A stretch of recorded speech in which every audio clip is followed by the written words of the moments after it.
So I'm sitting here thinking about the two wolves inside of us, the parable.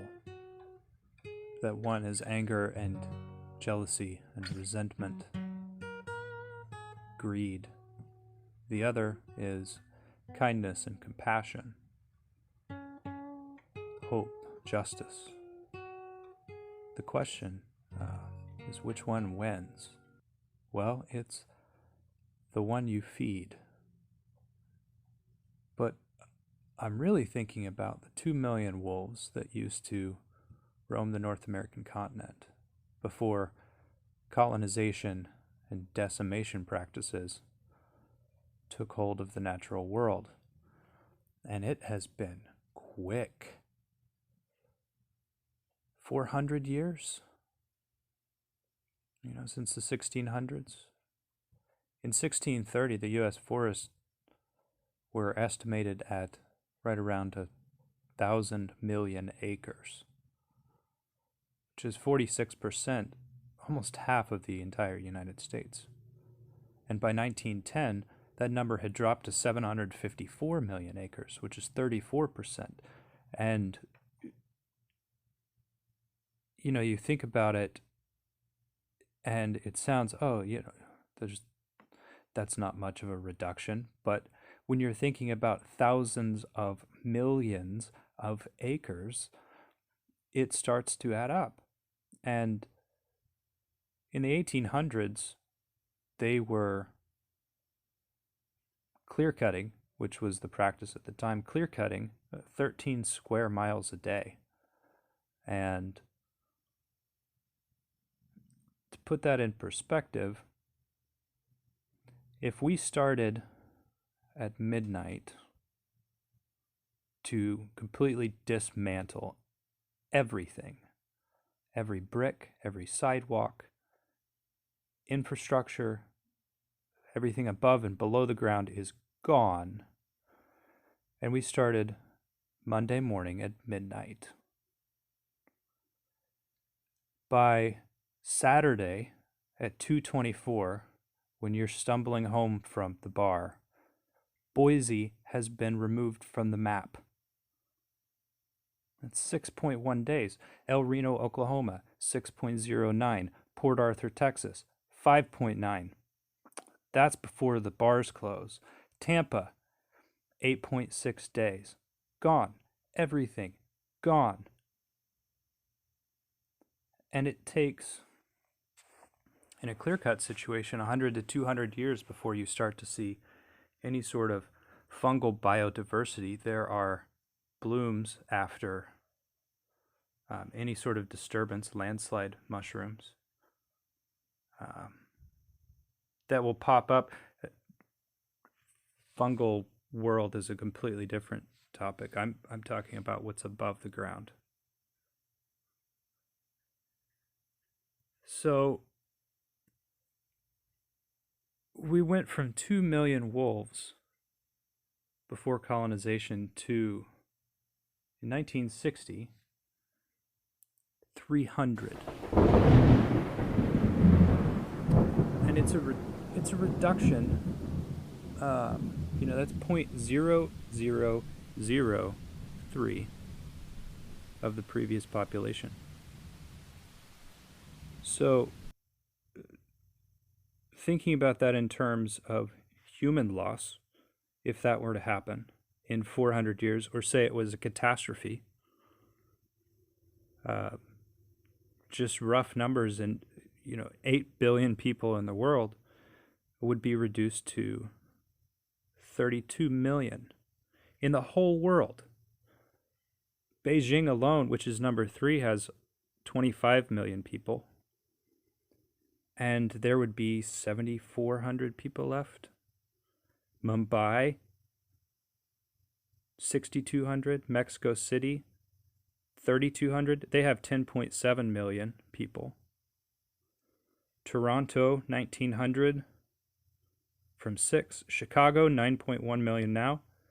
2,700 Chicago deep dish loving people left, which is delicious, by the way. Ohio does it wrong. Why do you put sauce on top of your pizza? And no cheese. I'm sorry. Kuala Lumpur, 7.2 million, goes to 2160. And Dallas, which is the closest Taco Bueno when you're leaving Houston, heading north, there's only 377 people left in Dallas. So, it's incredible what work has been done to raise those numbers from 300 back up to 5,000. But 5,000 is still a 1 in 400 loss. So in land size, I was looking at these numbers, and there's 15.77 billion acres in the world, and we had, a billion in the United States of forest. So the acres that I'm talking about are survivable, livable. Maybe you can't grow things there, but if you were to give all 8 billion people their own plot of land, you could have 2 acres a person. But if people were reduced to even the modern estimates of wolf population in the U.S., that equivalent would just be insane. How many acres you could give every person? 32 million people in the world that was probably just post-Ice Age numbers. So everything that we've done the last 12,000 years would be gone. So it's pretty interesting when we look at the wolves in terms of what their land used to be. So in the lower 48, just talking about wolf range, how far can a wolf go? The lower 48 gray wolves will travel usually less than 100 miles for a range. There's 20 or 30 persons, non-human persons. My dog is one of those. 20 to 30 members in their pack, on average, I guess. In Alaska to Canada, though, they'll travel 300 to 1,000 miles. And then reds, which is a completely different type of wolf that we have in North America, they're being conserved in North Carolina, but typically they would be roaming about 29 states. But they have a really small range, like 38 to 87. So call it 40 if everything's good. You've got enough to eat. They're smaller, so they can do that.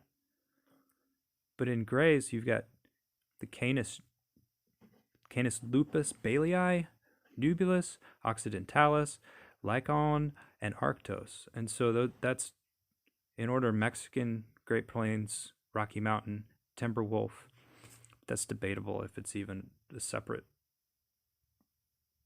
The genetics is really similar, but you also have Arctic. And Arctic are not in the lower 48, but I was just thinking about if I were to take 40-mile range,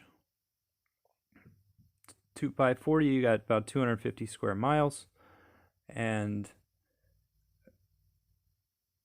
that makes sense. If you look at maybe a million wolves down in the lower 48, you could have more. Depends on the ebb and flow of everything else going on. And post-Ice Age was a pretty good time if you're a top predator.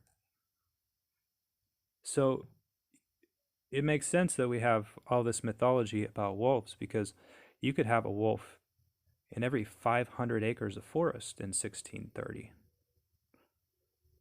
So, and if you think about, there's 20 to 30 members in a pack, that range gets, the range is fluid. They're traveling along, game routes that they would have throughout the season. So they're typically on the move. But if you imagine that probability alone of there is a wolf over every ridge. Like, that's the thought in your mind. There could be a wolf hanging out with me. It makes sense that humans have developed such a close relationship with them, and we've now have our own wolves at home. But the numbers are just mind-blowing when I think about how much things have changed, how much things are going to change. So wolf conservation is really interesting. It's kind of destined to fail, in the sense that we have changed.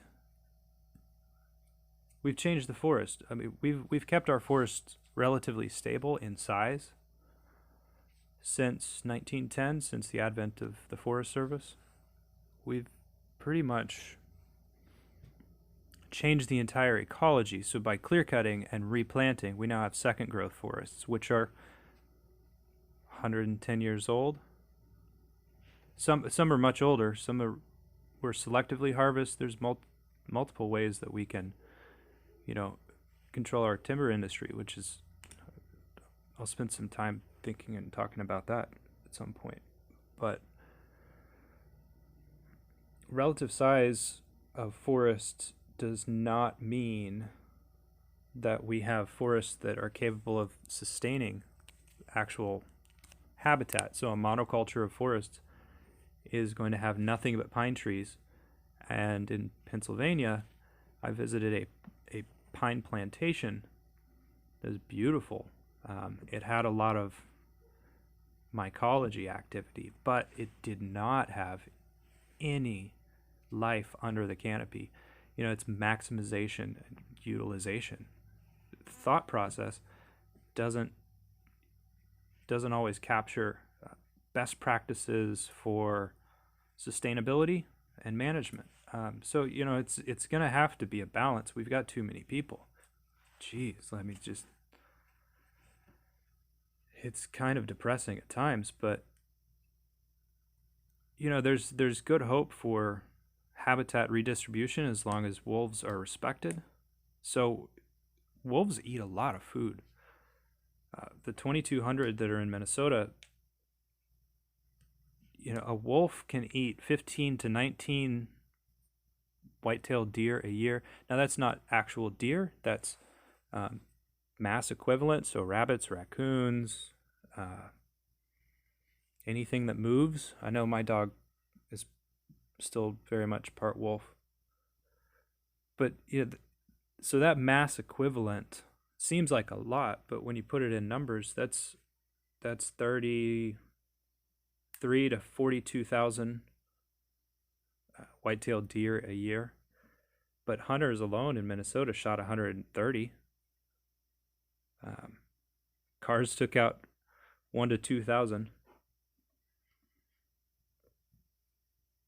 Wolf populations are definitely there, but the challenge is not just in giving wolves land, but also creating a place that they can survive and they can freely travel too. There's a lot of infrastructure challenges if you were to create roadways and paths. Be really interested to see what the data shows on that. There'd be some really great, I'm sure there's some really great occidentalis research happening in the Rocky Mountains that would be wonderful to learn more about. And even here in Oklahoma, where I am right now, is the buffalo nubilis gray wolf, which is pretty interesting to me. So those are just some thoughts and notes